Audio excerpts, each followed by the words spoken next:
get ourselves started here. And as you see, everybody should have an agenda. And we're starting off with just a construction update. I don't think we have any introductions. I think everybody's been here. So with that, I'll go ahead and turn it over to Tim, and he's going to get us started. Good morning.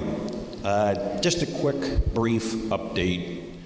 Basically, our 600 unit has, the original date has come and went. We're now got a tentative date of the 28th, where we basically had a safety concern in the unit that was undiscovered until we actually started wrapping the unit up.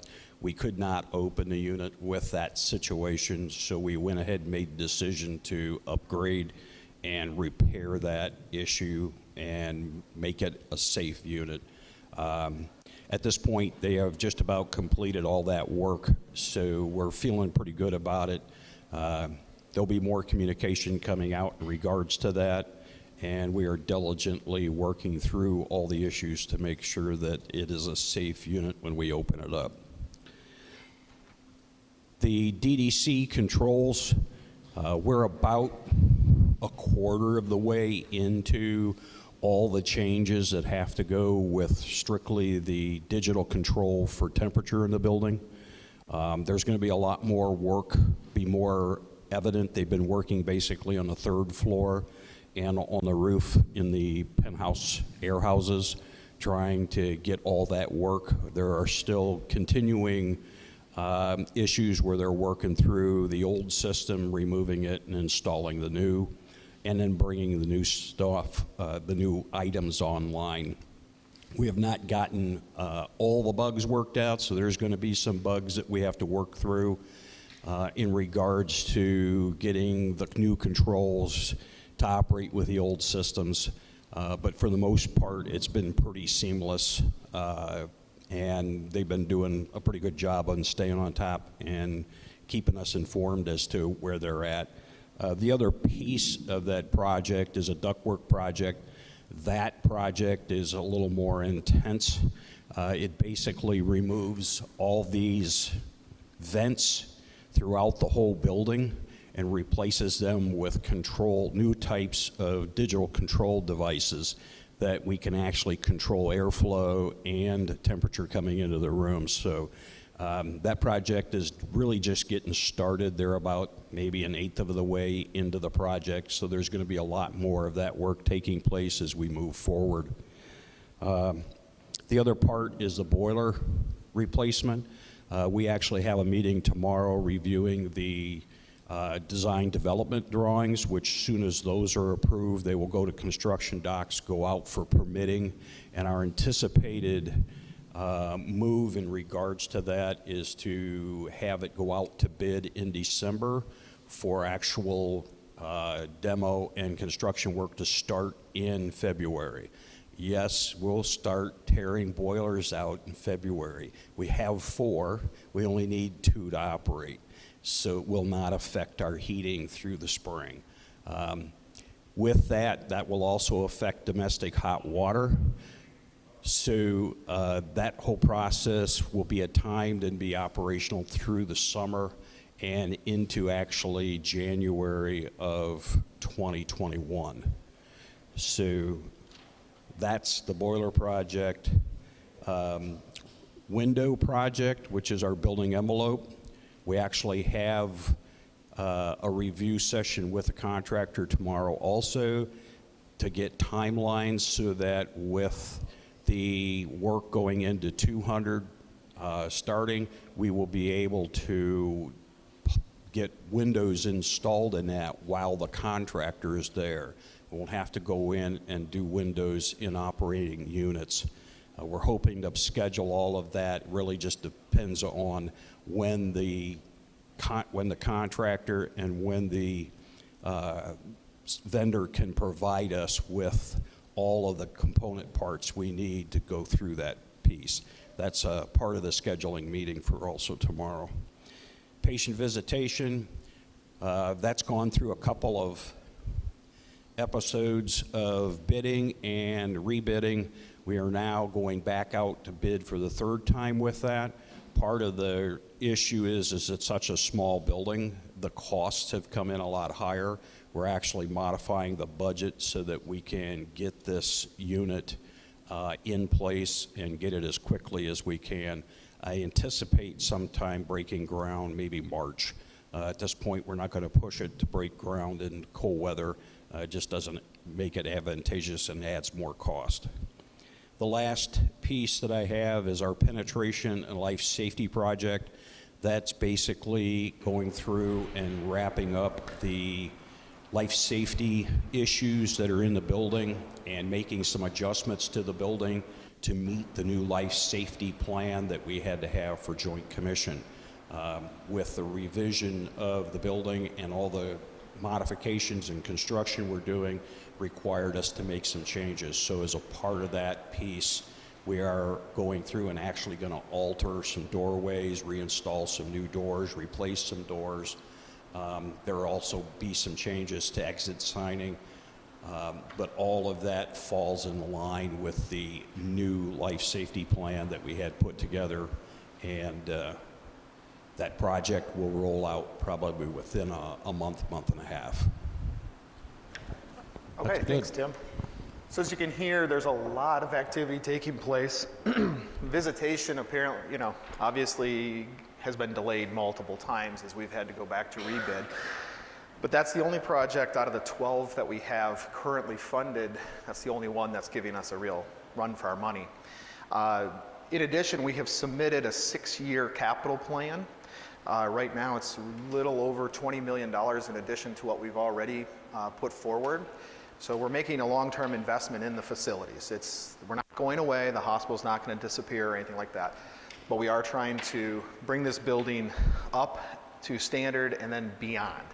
So it's going to take us probably 10 years to get through all of this, but there is a long-range plan and vision for what we're trying to accomplish. So it's very exciting, and Tim and his team have done a nice job with it. I know it can be frustrating. You walk up to a door and it's got a different lock on it or something and you can't get through, but thanks for bearing with us and all the parking arrangements and stuff like that. You guys have been fantastic. Our next agenda item is our employee recognition. So I know about a year ago, maybe a little bit longer, we had our employee recognition committee, and they did a fabulous job. And we kind of disbanded that. There was some challenges with that one, but we worked hard to try to come up with a different plan and something to take place of that.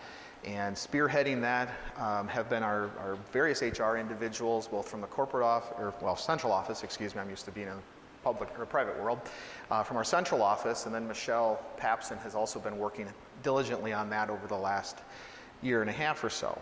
And last time we met, we talked about nomination process and things like this, and the program has come to fruition. So today I'd like to invite our HR team up with Michelle and go ahead and talk a little bit about the program, and we have some awards to pass out. All right, so in January of this year, the leadership committee for the hospital proposed a new employee recognition program that went through a long process of approval, but it will allow us to nominate quarterly employees and award 8 hours of paid leave to one employee a quarter. So with that, today we would like to go over our nominees, recognize our nominees, and announce our quarterly winner. Thanks, Michelle. This thing is loaded. Okay. Yes, as Michelle said, we had 5 very worthy nominees for our first go-round at this. Can you hear me now? I'm sorry? Okay. The first person to recognize today is Bradley Reynolds. Bradley Reynolds was recognized for going the extra mile. And if you want to find out more about the various categories, go on our website. It talks about the Step Up program, what it's all about, the nomination form, and what the categories are. But Bradley Reynolds is not here today. He'll be in Wednesday. We'll make sure that he gets this. But good job, Bradley. And the next person is Rebecca Europe, who was recognized for teamwork. Rebecca is a third shift employee, so we'll make sure that she's recognized as well. But she was recognized for teamwork. Hopefully this one is here. William Banks. William, are you here? No, he's not. Problems with a 24/7 operation, right? William was also recognized for teamwork. The next person is Rotimi Ajabaya. Rotimi is a second shift employee that will not be here today. And once again, he was recognized for teamwork. And now the one we've been waiting for, the grand prize. And if you recall, the grand prize is you get a day off. So this is a really nice thank you to the person recognized by this. So the grand prize, the winner for the first quarter of 2019 is Sandra Pierce. Sandra Pierce went the extra mile and Come on up. was striving towards excellent performance. So Sandra, come on up here.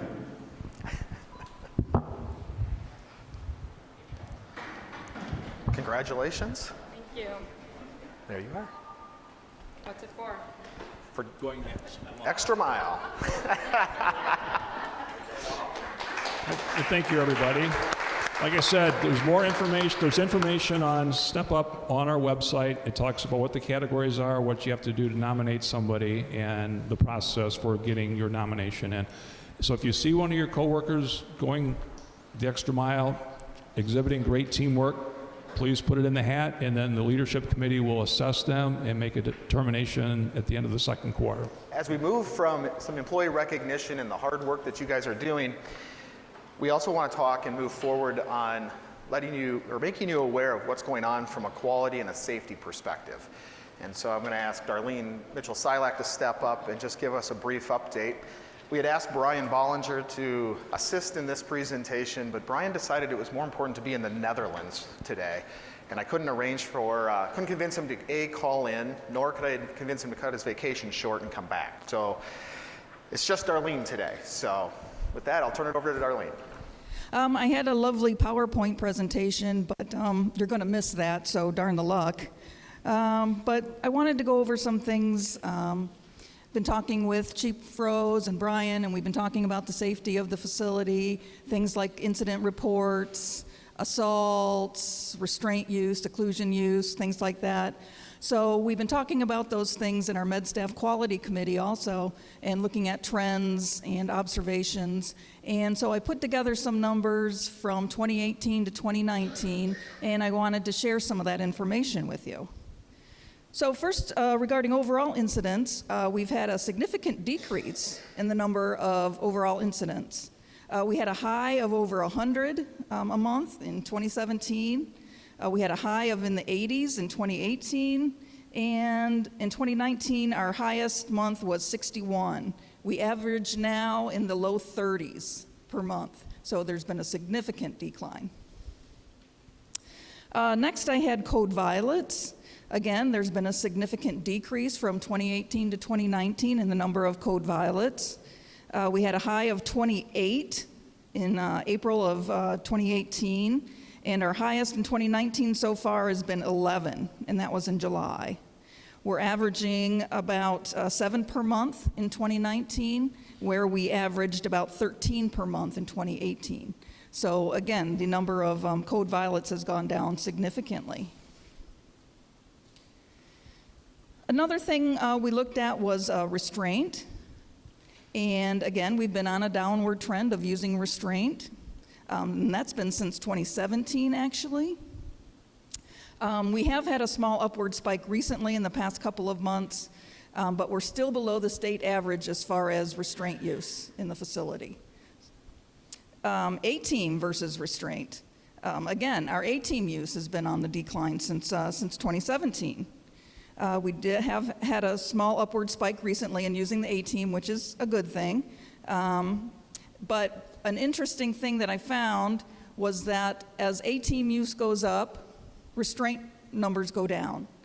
And correspondingly, as A-team use goes down, restraint numbers go up, which kind of makes sense. But utilizing the A-team is really important, and we need to keep that in mind when looking at what's going on in the units. Seclusion. Again, decreasing since 2017. Again, we're below the state average as far as seclusion goes, and we did see an upward spike in seclusion in 2018, but again, that's gone down for 2019. Assault numbers. Total overall assaults, and that's staff and patient assaults. In 2018, we had a total of 137 incidents, and that was an average of about 11.4 per month. In 2019, we have 118 so far, and again, those have spiked in the last couple of months, but we are projecting to be down for 2018 slightly. As far as staff injuries go, our average was 2.6 a month for 2018, and it looks like our average so far this year is 2.6 per month also. We are projected to stay about the same. And finally, readmission rates. Our readmission rates have fallen significantly as well. We're about 4 to 5% readmission rate now, which is still slightly above the state average. But we averaged about 8.5% readmission rate for 2018, and we're down to 5.8% in 2019. So again, significant reduction. And all this is just basically to say what you're doing is working. So keep doing what you're doing. I think we're going to try to dive down deeper into looking at what specific things you're doing in the unit so that we can do more training and keep those things going. So good job, everybody. So yes, everybody is doing a fabulous job. It may not always feel that way, or you may not always see it that way, but the numbers are showing that what you're doing is working, and we want to continue to support your efforts and keep everybody safe. We don't have to be afraid to come to work. We don't want people to get hurt when they're here, but we do work in a population that is difficult and not always safe. They're unpredictable. So we need to make sure that we have the right mechanisms in place. When an incident does occur, then we need to also be able to support our staff. And that is something that we have been working on. So again, going back to employee recognition and being concerned, we have worked to put together, revitalize, I guess, an old program that is new. It's a little bit different. For those of you who have been around for a while, you know what the ASAP program is, but we've now termed it something a little bit different. It's a slightly modified from that old program into a supportive response team.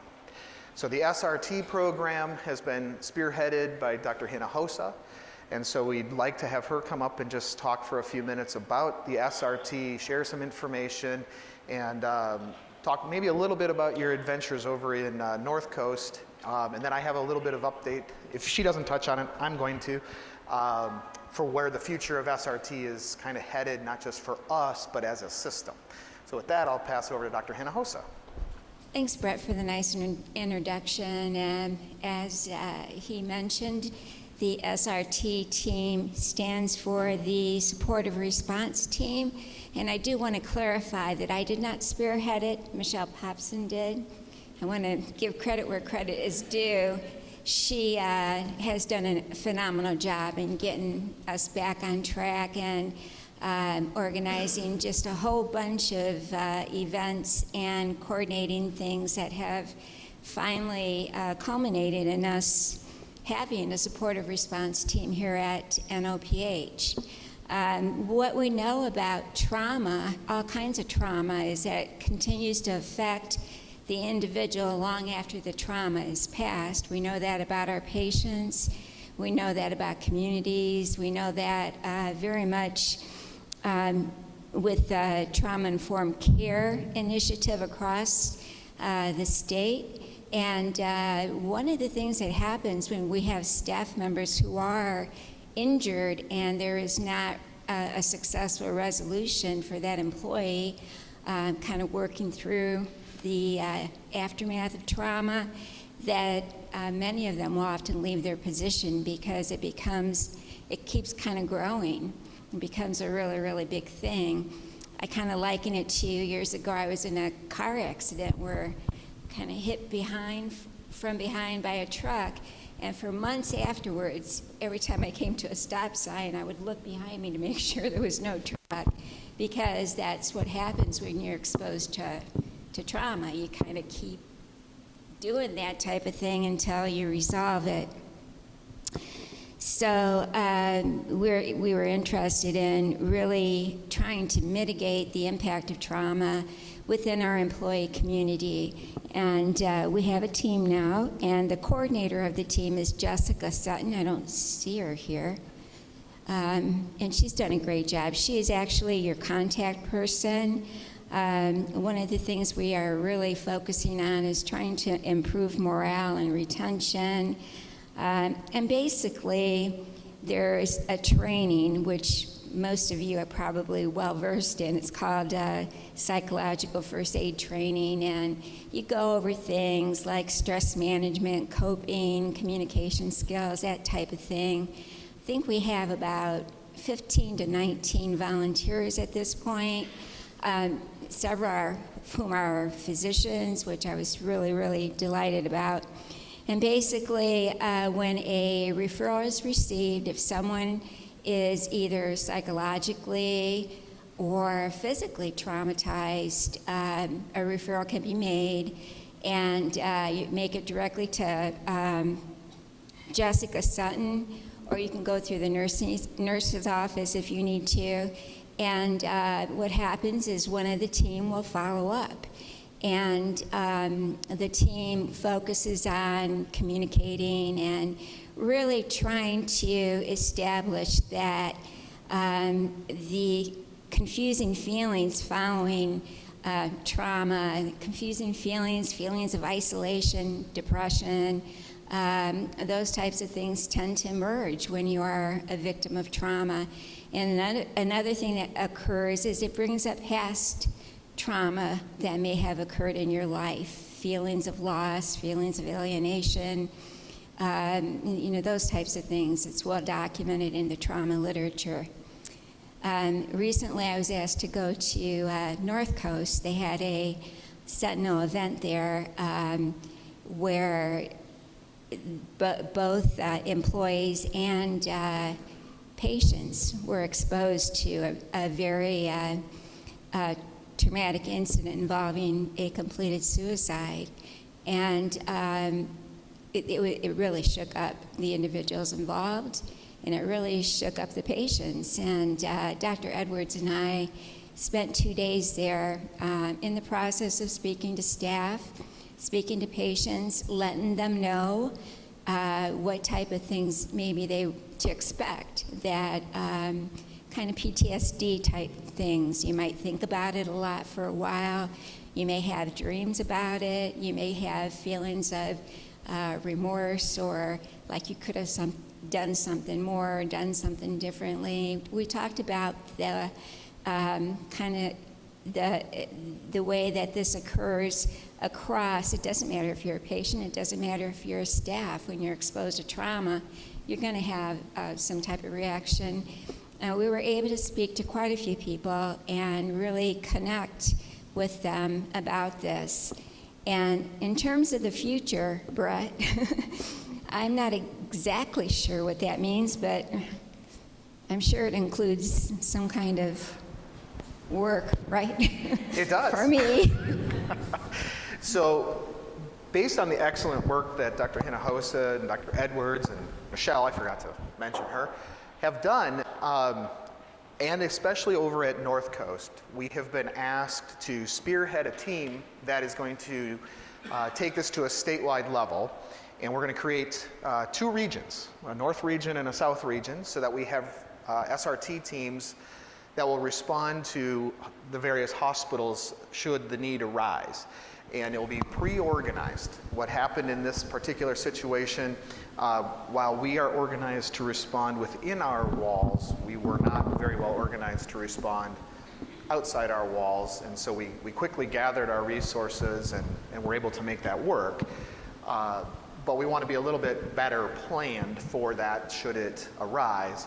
So we are going to work with the other CEOs and central office to put together 2 teams that will be able to support the other hospitals on an urgent basis and take this as a statewide initiative. But it's because of the work that we put together here and took forward and were able to mobilize and respond that the value was seen. So it was a great part for Toledo to be able to take a lead role in a system that can certainly help our employees and help others cope with a traumatic event. So thank you for that hard work, and congratulations on the new work. I also have some pamphlets up here that Michelle designed. They're quite good. I'd encourage everyone to take one before you leave, just to have it in your office. And I'd also encourage you to consider volunteering. We have a real need, and the thing about the SRT team, it's very rewarding. It really is. I mean, I was a little hesitant to go to North Coast, not really knowing anybody, but it's amazing what a Sentinel event will do to relationships and how it affects people and makes bonds where previous ones weren't there. So if you are interested in volunteering, please let Michelle, myself, or Jessica Sutton know. We'd be delighted. There'll be another training in the near future. Thank you. Wonderful. Thank you.